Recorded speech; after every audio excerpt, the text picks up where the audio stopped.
आज 26 जुलाई का दिन पूरे देश के लिए बहुत ही खास माना जा रहा है, क्योंकि आज ही के दिन हमने 1999 में कारगिल युद्ध में विजय पाई थी। आज पूरे देश में कारगिल विजय दिवस के रूप में मनाया जाता है। इस बार बोकारो के सिटी पार्क में 22वीं कारगिल विजय दिवस के अवसर पर समारोह का आयोजन किया गया है। यहाँ हम पूर्व सैनिकों से बात करेंगे जो कि कारगिल युद्ध में शामिल थे। उनसे बात कर हम जानेंगे कि उनका अनुभव इस पूरे युद्ध के दौरान कैसा रहा।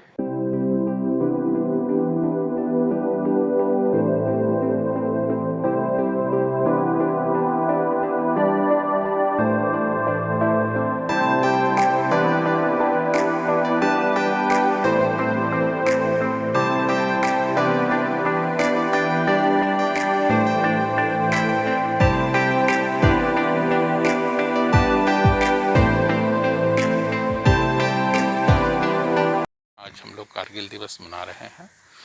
कारगिल दिवस हम उन शहीदों के नाम मना रहे हैं जो अपना शहीद हुए थे कारगिल के युद्ध में और अपना योगदान दिए थे। उसके साथ साथ भारत को कारगिल युद्ध में विजय दिलवाए थे। आज यहाँ सिटी पार्क में हम लोग देख रहे हैं जो कारगिल युद्ध में लोग सम्मिलित हुए थे, उसमें से कुछ लोग यहाँ उपलब्ध हैं। उन लोगों को हम लोगों ने सम्मानित किया है और उनके उज्जवल भविष्य की हम लोग कामना करते हैं। इसके साथ साथ सभी को हम लोग श्रद्धांजलि अर्पित करते हैं।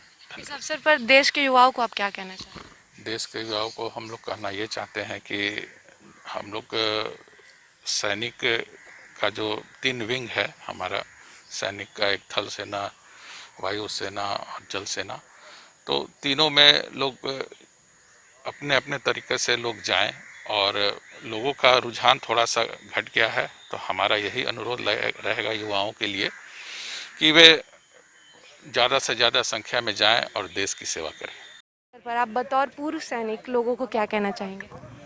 देखिए, हम तो लोगों को यही कहना चाहेंगे कि सैनिकों का मनोबल, सैनिकों के बारे में आपकी सोच और आपके क्रियान्वयन से ज़्यादा बढ़ता है।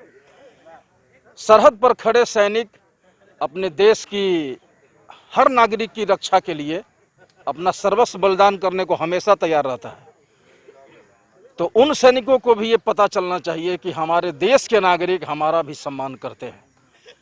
मैं इस दिन यही कहना चाहूँगा कि हमारे सैनिकों का, हमारे पूर्व सैनिकों का सम्मान बना रहे, उनके प्रति नागरिकों में एक पॉजिटिव सोच बनी रहे, ये सबसे ज़्यादा। हमारा काम, मैं एयर डिफेंस आर्टिलरी के हूँ। मेरा काम था हवाई हमला को रोकना।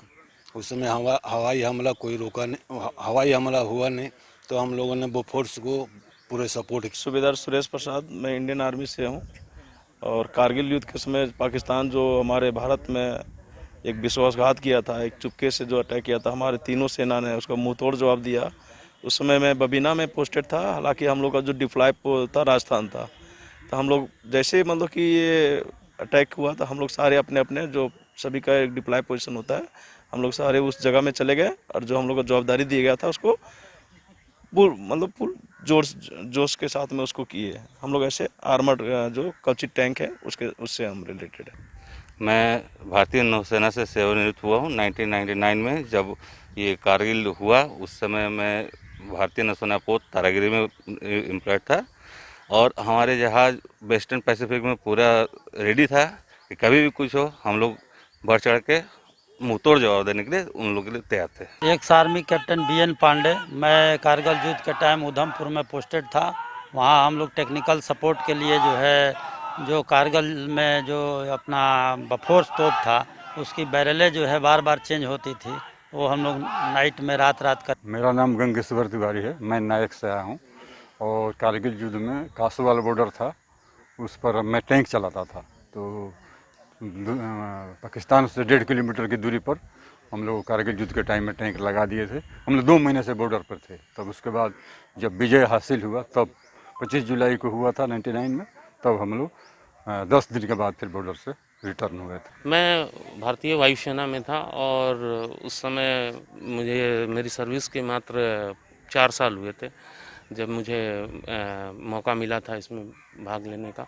और उस वक्त में हम लोगों का जहाज़ जो था, मैं जैसलमेर से ऑपरेट कर रहा था, और वहाँ पे ये एक स्थिति थी कि कभी भी हमें मौका दिया बोला जाता था कि बस अगला जो हमारा ब्रेकफास्ट होगा वो पाकिस्तान में होगा।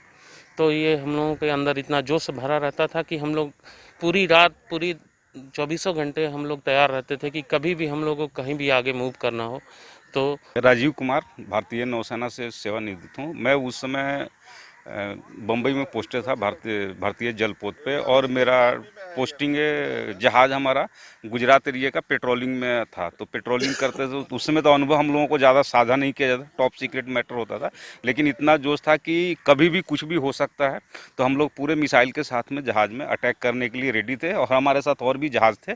तो हम लोग पूरा अरबियन सी को, पूरा भारतीय कोस्ट जो क्षेत्र है उसको हम लोग गार्ड करके रखे थे कि पाकिस्तान से कोई भी दुश्मन का जहाज़ हमारे यहाँ एंट्री ना करे। सरजीत शर्मा, एक्सपेक्टिव ऑफिसर। कारगिल दौरान हम LST INS सर में पोस्टेड थे, और हम लोग के साथ आर्मी का ट्रूप था एक, जो टैंक और आर्मर्ड व्हीकल के साथ मूवमेंट के लिए हम लोग कोस्टल एरिया के में डिप्लॉयमेंट थे। मैं संजीव कुमार सिन्हा, भारतीय नौसेना से सेवानिवृत्त हुआ हूँ। कारगिल के टाइम में मेरी जो जहाज़ थी वो ऑफशोर पेट्रोलिंग वेसल थी, मतलब पेट्रोलिंग के लिए हमारी ड्यूटी रहती है।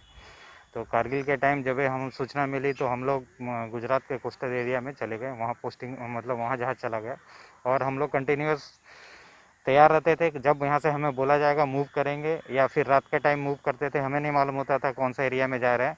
जब हम रिटर्न आते थे तो पता चलता था मार्क पोजीशन से कि हम इस एरिया में पाकिस्तान के एरिया को टच करके या वहाँ से पेट्रोलिंग करके आ रहे हैं। मेरा नाम अजय कुमार सिंह है, एक्स चीफ पेटी ऑफिसर नेवी से। 99 में जब कारगिल युद्ध होने वाला था उसके पहले हम लोग छुट्टी पे थे।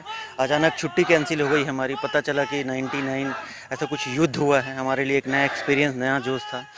हम लोग गए, हमारे शिप, मेरा शिप INS सावित्री था, पेट्रोलिंग वेसल शिप है।